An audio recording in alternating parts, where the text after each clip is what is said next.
Pickup ধরে রাখো সারবা না হ্যাঁ একটু বাড়াও ব্রিজে উঠবে ফুল এখন ব্রিজে উঠো উঠাও ও আরে দেখা যাচ্ছে সারো হ্যাঁ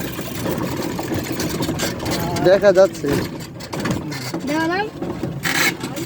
আর শ্যাম্পু আনলা না কেউ আল্লাহ দোকানে থেকে কিনে সামনে দোকান আছে নি? দোকানে নেই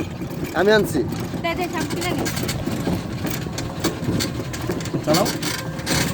এটা অল্প দিবা অল্প সীমিত হ্যাঁ রাইট নাও ফুল right now right now right left left শুনে দিন আমরা গোসল করবো এখানে এখন শ্যাম্পু আনতে যাইতেছি ঠিক আছে ওই এখানে গোসল করবো শ্যাম্পু আনতে ঠিক আছে শাবাশ এই তো শাবাশ কি সুন্দর ঘুরে ফেলছে গাড়ি চলে যাবে মাঝে দিয়া মাঝখান দিয়া মাঝখান দিয়ে যাও হরন দাও ও হরন দাও তার বাইরে দাও বাইরে উঠে